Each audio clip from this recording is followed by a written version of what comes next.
Welcome, ladies and gentlemen, to another edition of Woke Bros.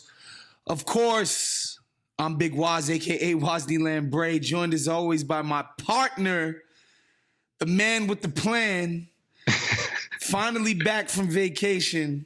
No, I'm still here. Oh, you're still in vacation? Yeah, Sunday. I get back on Sunday. It's Sunday. Yeah. Nando Vila in the location undisclosed. I happen to be in New York City, the Big Apple. I don't know. I haven't. My first. No, I was actually here when I came for Michael services, so I got to spend a little bit of time. But it's always good to get back to the Apple after spending so much time apart. But on today's show, we don't usually do this on this show, but we got to talk about the Lionel Messi news. Yeah. Because Nando is a Spaniard. Yeah.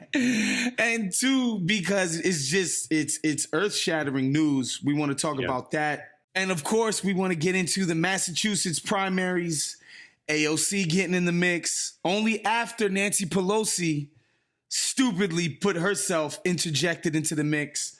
We're going to get into that. But first, of course, we got to talk about the RNC, where America is wonderful. 4 years ago, Trump did a convention speech like no other. He used the word carnage, American carnage 4 years ago. I was there. Oh, you were there? I was in the Nando? building. Oh, yeah. My God. I remember thinking like, man, this does feel like some dystopian movie fascist shit, like V for Vendetta, the giant face of the dictator, like I was like, man, this is some scary shit at the time. And now it's just gotten even better. Which is hilarious because in 2016, we were breaking unemployment records. The economy was crazy. It was booming. The stock market was booming. The economy, as we talk about all the time, it's fake jobs, low wages, it's nonsense. But, relatively speaking, the economy was looking completely fine. There was no global pandemic. There wasn't one of the worst economic meltdowns in recent memory. It was none of it. And what the Republican Party sold America was a vision of carnage. Fast forward 4 years later at their convention, because of course they're in power, everything is great, Nando. People aren't losing jobs. People aren't being evicted. People aren't being foreclosed on. No, America is fantastic. And they went about selling that vision to the country this week. And it's even for the GOP, it was ridiculous. Yeah, I mean, everyone loved Kimberly Guilfoyle's just like absolutely insane speech. Kimberly Guilfoyle obviously is Don Jr.'s girlfriend, formerly married to Governor of California, Gavin Newsom, a Democrat. That's his ex-wife. And it was funny because like in her speech at one point she goes like, if you want to see a vision of the socialist hell that awaits you if you elect Joe Biden, take a look at California. And I was like, oh shit, throwing some shade at the ex-husband. But yeah, it was like absolutely insane because like she's going like on this insane rant, like the blood is just rushing to her head, her eyes are completely crazy and it's just like an empty room. So when it ends and it's like, and elect Donald Trump, but there's no applause because it's like an empty room because of COVID. So the whole thing was just very, very dystopian and weird. And it just got me thinking like the back-to-back of last week with the DNC and this week with the RNC, it just really underscores the bleakness of our political horizon right now because we have this insane frothing at the mouth right-wing party, like one of the most extreme parties in the world. I mean, they talk about like the European far right parties, like the ones, UKIP and Alternative for Deutschland and all that stuff. Like in many ways, those parties are not as right wing as the Republican Party. The Republican Party is the most right wing mainstream party in the world. And then on the opposite side, you have these like weak-kneed Democrats that are basically like a center-right party. So that's really our choice is between an extreme right-wing party or a center-right party. So it was just all very depressing. And it's so amazing to watch them do the same old dog whistles, the red baiting about communism and socialism and you know, they're coming for your private property. They want to put the projects on your nice manicured lawn and all of that. It's like the rhetoric is so old school and throwback. I'm just like, do people actually buy this? And of course, Nando, as being somebody, a South Florida native, he's very familiar with the Miami Cuban population, the expats, the martyrs, they stole their Castro stole their utopia from them. And I'm hearing Maximo Alvarez give this impassioned speech about the immigrant's dream in America for the most anti-immigrant party in the history of this country.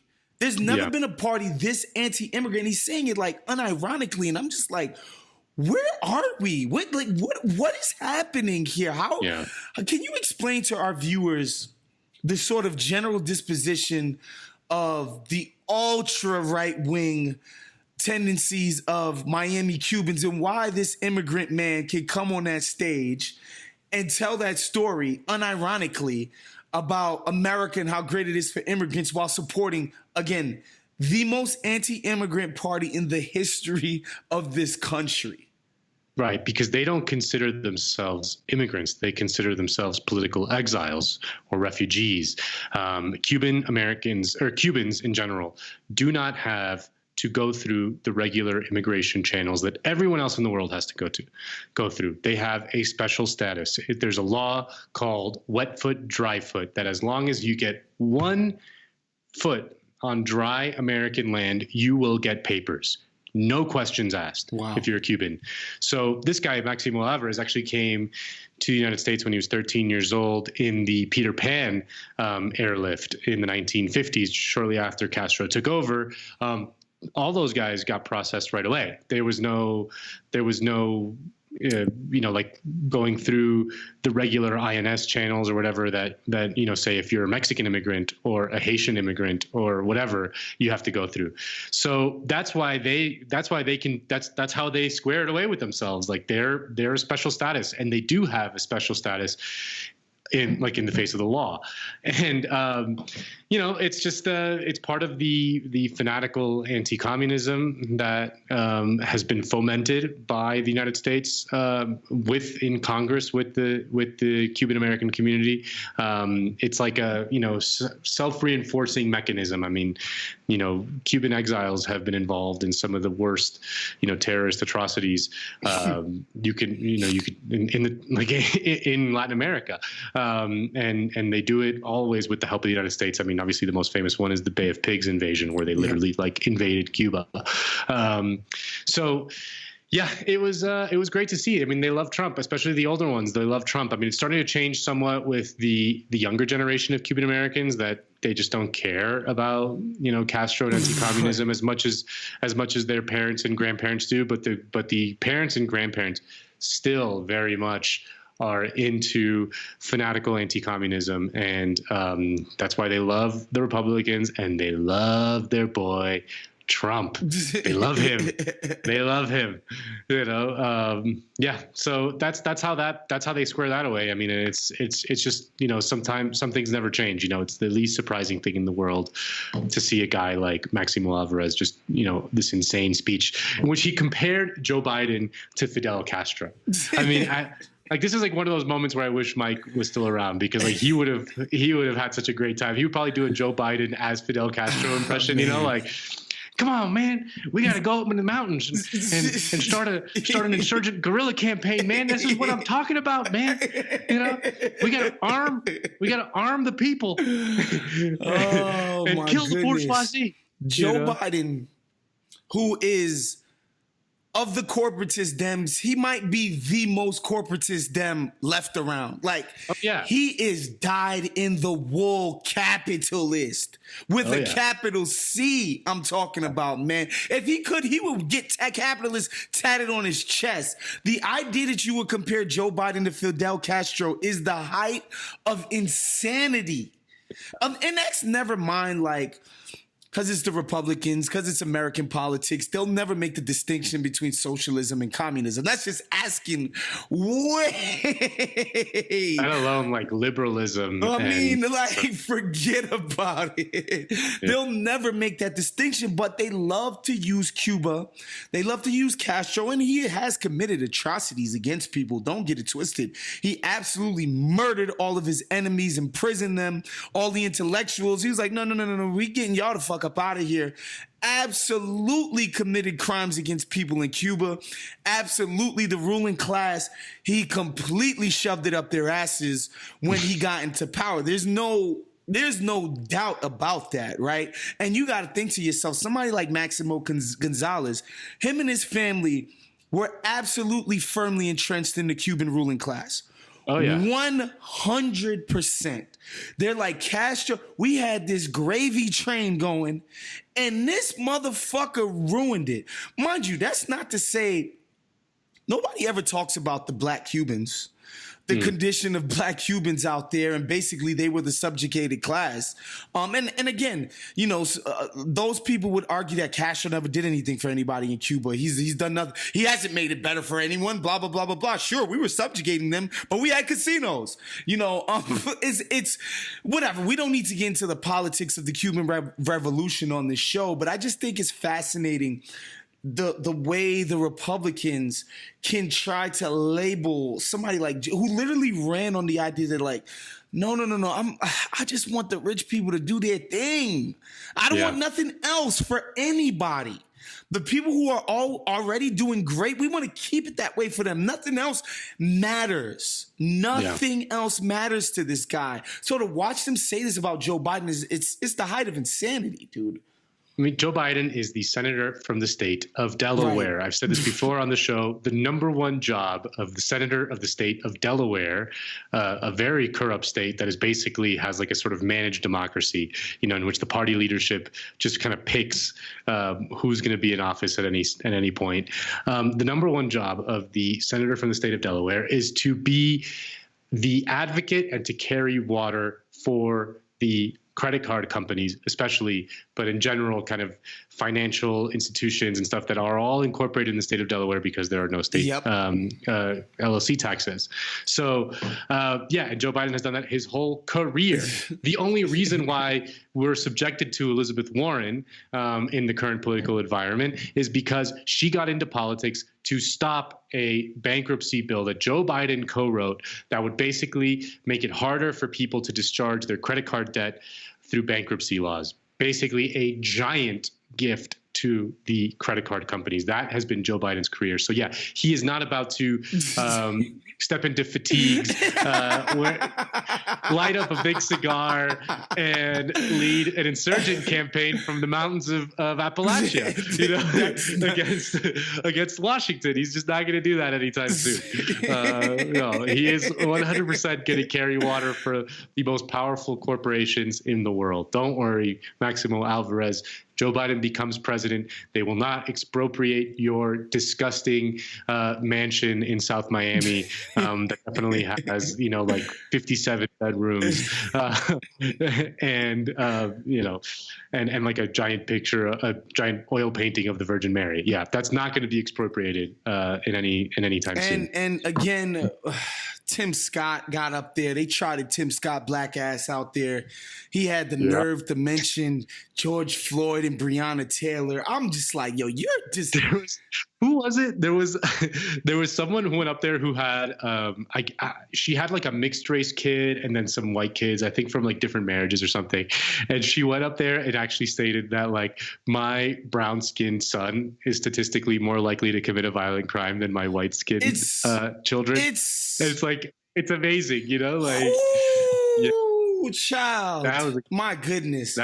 And again, as depressing as last week was, and as depressing as all the stuff that's happening out on the streets, all of that. It's like the real world is actually depressing. But that video. Oh my goodness, man.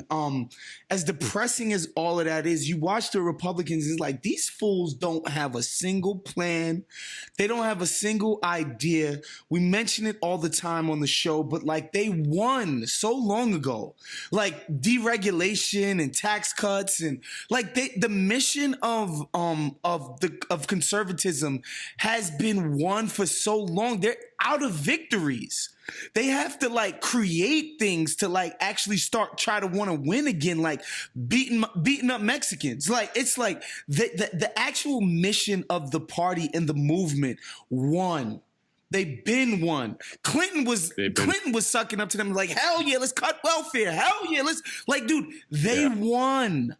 NAFTA, they won. They don't have anything else to fight for.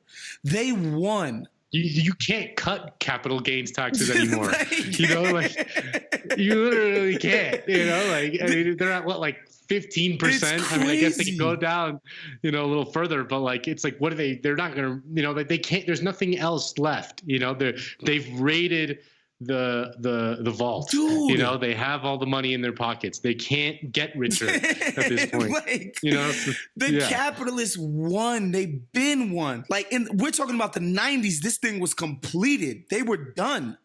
And so it's funny to watch him like try to come up with stuff to rally around. It's like Joe Biden's a commie. Like, oh my goodness. Well, that's your Republican National Convention, ladies and gentlemen. Vote accordingly, of course, you know, to whatever your beliefs may be. But yeah, that's what they're offering you guys. And so we move on to Massachusetts, where there are two pretty interesting primaries going on. The Kennedys were still dealing with their progeny.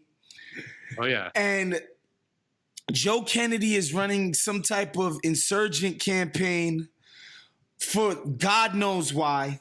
But because he's a Kennedy, Nancy Pelosi wants us to know that you don't mess with the Kennedys. Essentially, if you're a Kennedy, it's like you're Queen Elizabeth.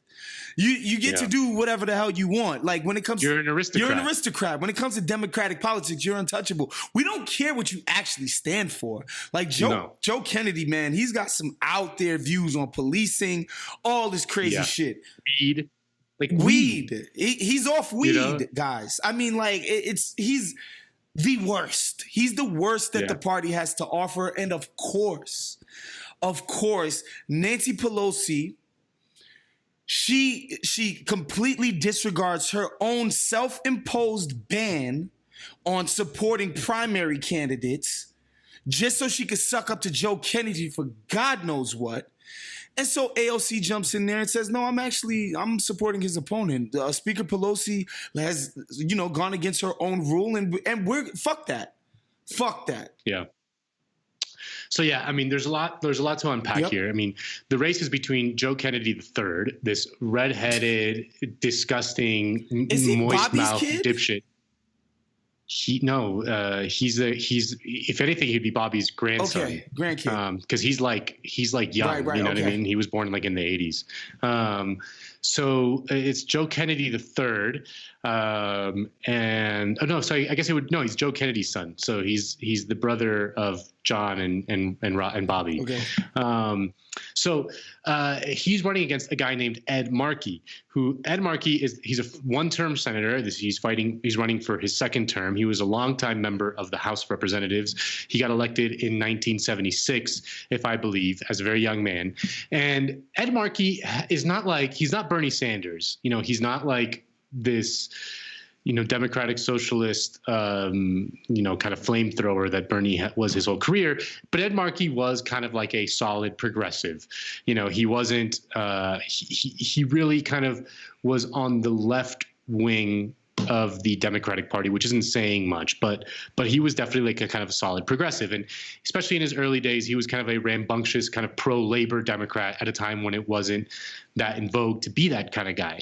And again, don't get me wrong, he's not like Bernie Sanders. He's had some awful votes. He voted for the Iraq War. Like, that's all worth criticism. But he is a solid progressive. Right. And Joe Kennedy III is not. And Joe Kennedy III is running to unseat this guy purely out of a sense of, I'm a Kennedy and I deserve this, but he's not running on any meaningful platform. He's not, he doesn't stand for anything really other than like, I'm young and I'm a Kennedy. Meanwhile, Ed Markey co-wrote the Green New Deal with AOC. Like, he was the Green New Deal sponsor in the Senate. And he's running on the Green New Deal and Medicare for All and all that stuff. All that good stuff that we want. Joe Kennedy is not running on any of those things. And it's funny, Nancy Pelosi jumped in the race and endorsed Joe Kennedy because of what you said about, that she wanted to defend the Kennedy name or whatever. And the next day, the Markey campaign announced that their fundraising went up like triple, like it was just a huge bump for the Markey campaign. And it's great because like what we're seeing is that policy matters over kind of superficial representation, because when Kennedy jumped into the race, it looked like Markey was toast. Kennedy jumped out to an early 10-point lead. He had the Kennedy name in Massachusetts. That obviously means a lot. He obviously had the party apparatus behind him. And Markey has been able to turn around. This crotchety old man was like, no, you young dipshit. I'm a real guy. You're just a young dipshit. And the latest polls that have come out today, I mean, you're seeing some that have Markey up 12 points, Markey up 8 points, and he's run a very, very effective campaign against this kind of right-wing insurgency from the Kennedys. So yeah, lot to unpack there. I mean, the other thing that you mentioned is that Nancy Pelosi basically said, we do not primary Democrats. I will support any incumbent Democrat against a primary challenger, whether it's from the left or from the right. And of course, that is bullshit, because Ed Markey is the incumbent and she is supporting Joe Kennedy. So really what it means is like, do not primary someone from the left. It's fine to primary someone from the right, but do not primary someone from the left. And there's certain themes that reoccur on this show that we do this because we want to highlight why it is we feel the way that we do. Again, Nancy Pelosi, who is she doing this for? Yeah. What group of people are best served by Joe Kennedy unseating Markey? Nobody. You can't point to it. Like, who is she doing this for? It's all cronyism bullshit. And that's her at this point. That's literally her main function in the party. It's I want to still be friends with my Republican friends on the Hill, and I want to control this new senator from Massachusetts. That's it. And I want to carry water for the business class because I'm a rich motherfucker. It's like, who is this for, guys? Like, you have to be asking yourself, like, what group of people is she stepping in on behalf of? It doesn't exist. You can't name them. And it's just the worst type of politics. Like, you can't tell me, like, hey, man, Joe Kennedy is for this policy that's really going to make a difference, that people actually like, that is popular amongst our constituents, the people that tend to support us. You can't point to any of that. She's just parachuting in to Massachusetts, which she has no business, no real, dealings in. And she's doing this on behalf of some rich prick. It's the height of insanity. It's disgusting. It's Democratic Party politics at its worst. We often talk about the infighting that happens with the Dems. Obviously, there's infighting on both sides. Like, you see it with Republicans, with the Steve King types, with the lady from Georgia who represents QAnon, and you see. But what they just do is they essentially just ignore them. They don't publicly go after them. They just ignore them. No. They pander to their right-wing fringe, whereas Democrats try to beat down their left-wing fringe, what the effect that it has is it moves the center of gravity to the right over time, right? Democrats constantly moving to the right, hate their left-wing fringe. Republicans always pander to their right-wing fringe. If that's the basic difference between the two parties, is that Republicans love to pander to their base, Democrats never pander to their base. Never, ever, ever, ever, ever.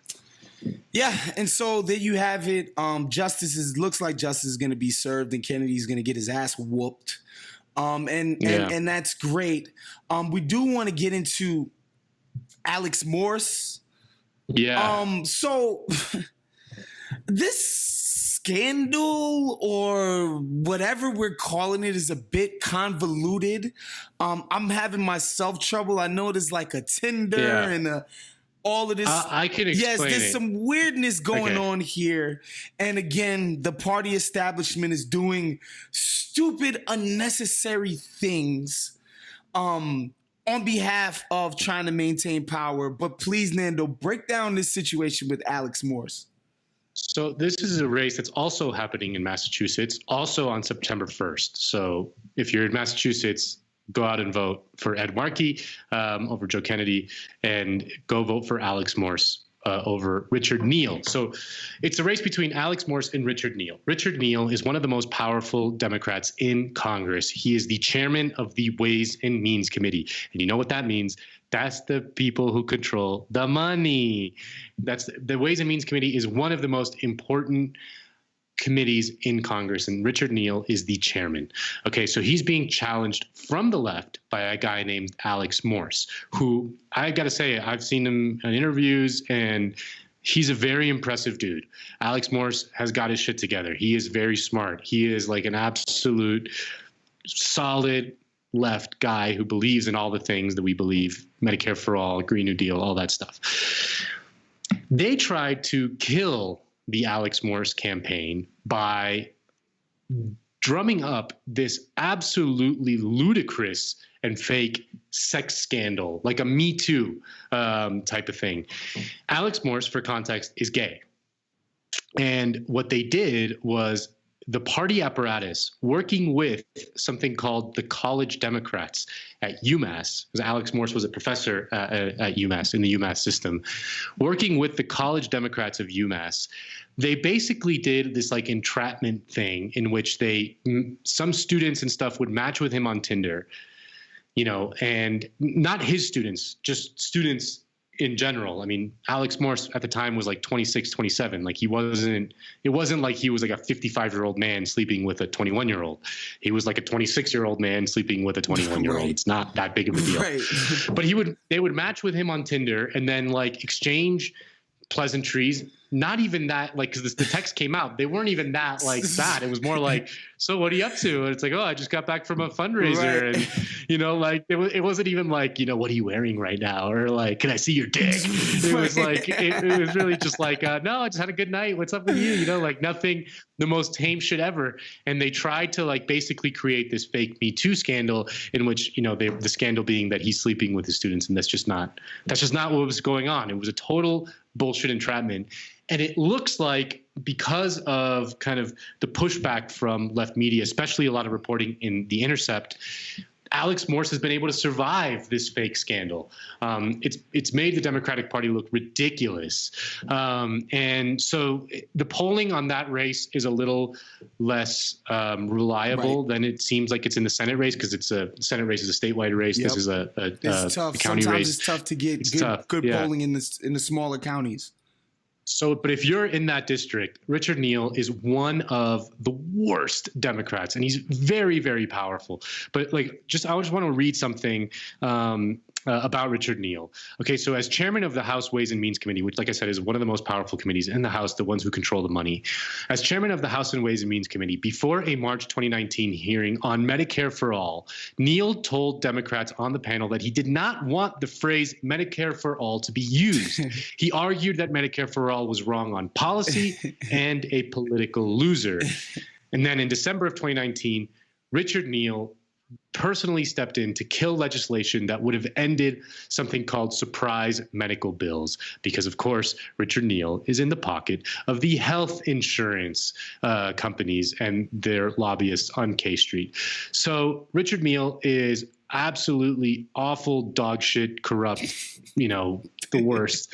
And he's being challenged by this really, really impressive guy named Alex Morse, who's young, who is very, very smart, and would be a very, very strong congressman. So if you're in Massachusetts and you're in that district, please go out and vote for Alex Morse. All right, and now we move on to Barcelona, man, one of my favorite cities in the world.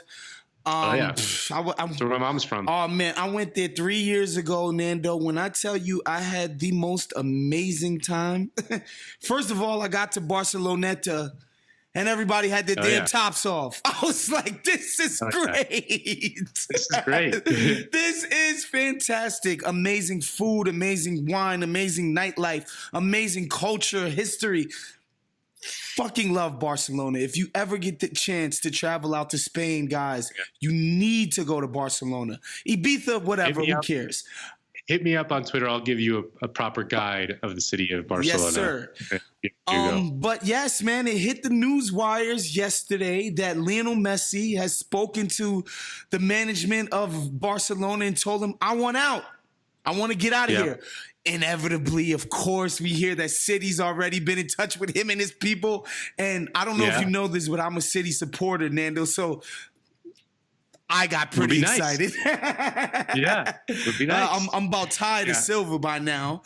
But man. So talk to us about, because soccer contracts are different than, say, an NBA deal where you sign a deal for 5 years, $150 million. That's basically it. Your deal can be transferred to another team. Like, you can be traded or whatever, but you sign that deal. That's kind of the deal. Soccer deals work a little bit differently. I remember when Neymar went to PSG, there was the whole controversy about his dad getting some millions first and this and some transfer rules and blah, blah, blah, blah, blah. We know that I mentioned City already, but they're constantly getting in trouble for skirting the contract rules and all of that stuff. So explain to us the predicament, the situation that Lionel Messi and Barcelona are in right now. So in terms of the soccer contracts, like you mentioned in the NBA or in the NFL, you sign a contract with a team, but it's really not a contract with the team. It's a contract almost with the league, because the teams can pass you around and you have zero say. Right. Like, if you get traded, that's it. That's it. You got to go to Cleveland. Right. You know, you're fucked. In soccer, the players have a lot more power, and they don't have to move if they don't want to. Any move in soccer has to be approved by the player. Like, they cannot be sold, they cannot be traded if they don't want to. The contract is the contract, and that's what it is. Hold on, just before you keep going, because this is something that sticks in my craw. The NBA is constantly dealing with what's called an image problem, which essentially it's a black league. It's seen as a black league. Yeah. They're stigmatized for it. So everything they do carries a stigma. And all I ever hear is that the players, we're calling this the player empowerment movement era, Nando, and it's nonsense. It's just that players pick their teams more often now because the owners decreed that they no longer wanted 8-year contracts. And so now NBA players sign 3-year deals, and in 3 years they get to pick a new team. So people think that's some real power. But all I ever hear is that this stuff pisses fans off. And people hate the NBA for it. Meanwhile, soccer's the bootlickers. Yes, exactly. Meanwhile, soccer is the most popular sport in the freaking world, and the players have an immense amount of power. But whatever, that's just me on my soapbox. Go ahead, Nando. Carry on. No. It's a totally valid point. And Messi specifically has even more power, because Messi, for those who don't understand, I mean, and I thank you for letting me talk about this on the show, because this is usually a politics show. But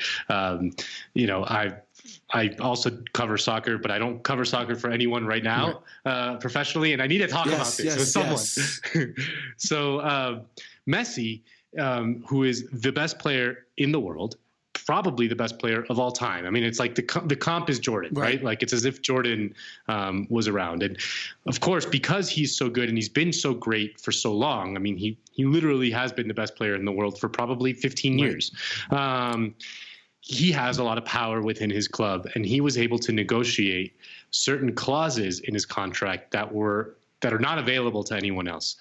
Namely, he has the unilateral right at the end of each season to decide whether he wants to leave for free or not. Wow. Okay.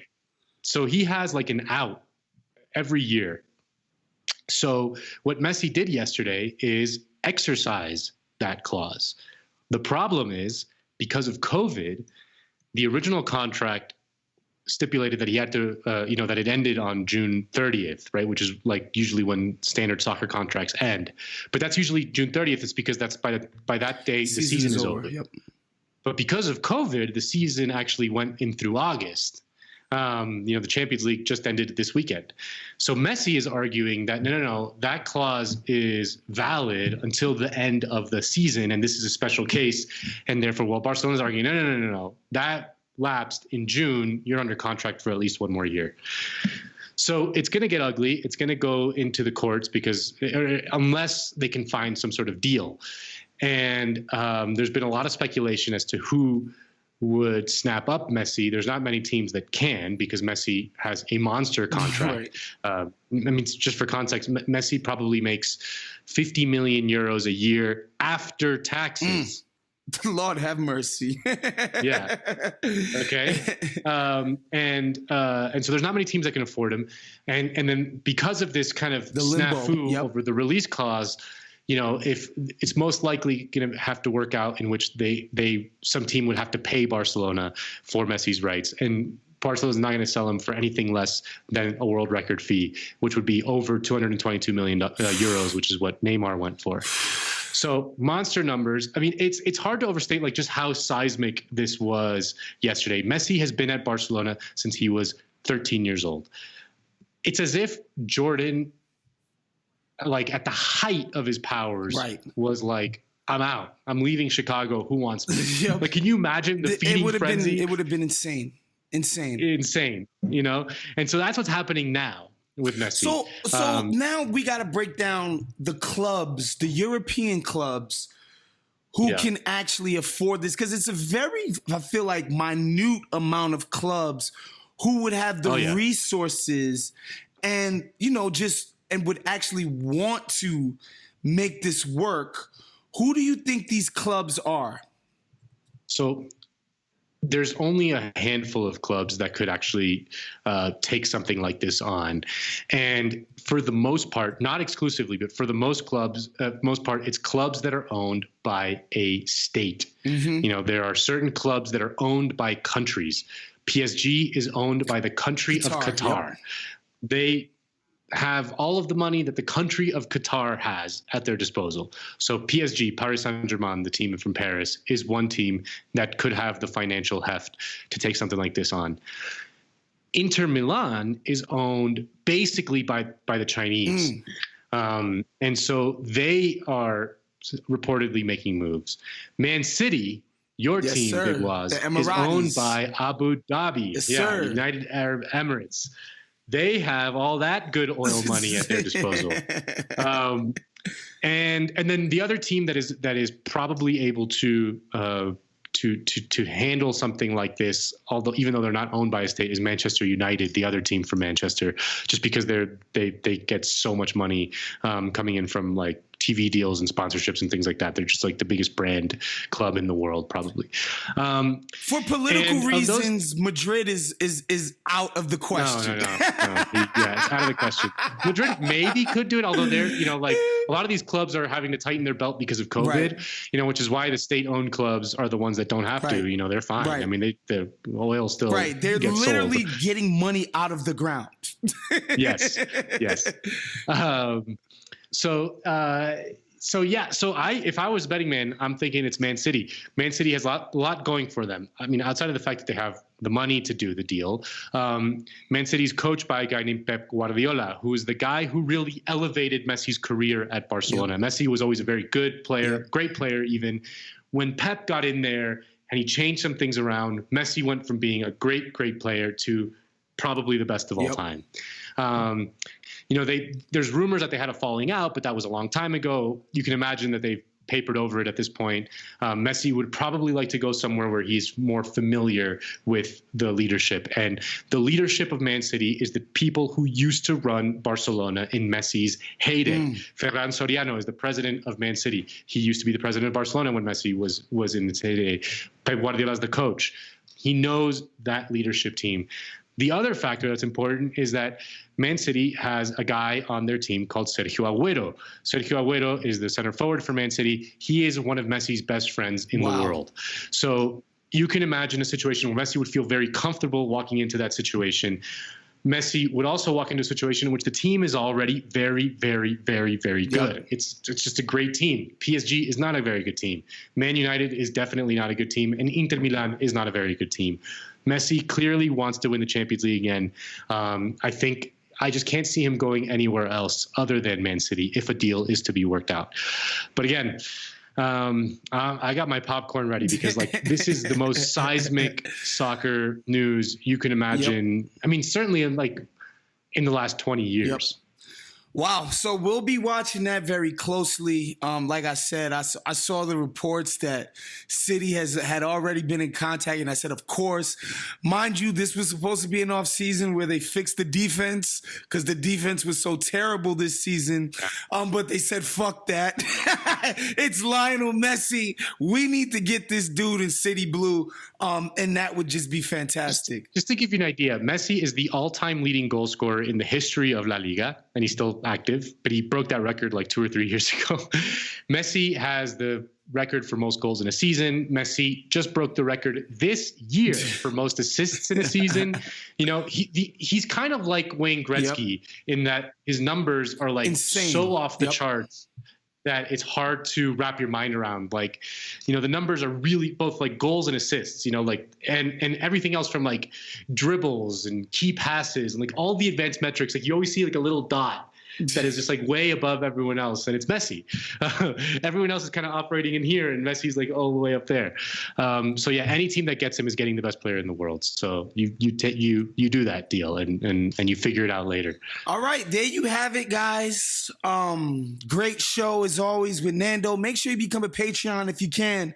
That's patreon.com/count the dings. Of course, subscribe to the Friday Mailbag Cinephobe, the OG show on Monday. I did Wednesday service, the Wednesday service with Naima and Curran yesterday. We talked about Patty Duke of Hot 97 being part of a lynch mob back when he was 19 years old while working at a hip hop station. So you definitely want to check that out. Just make sure you're checking out All Things Count the Dings. Let's pod it out. The Entourage pod by the great Nando Vila. We'll see you guys next week, man. We're out of here. Peace.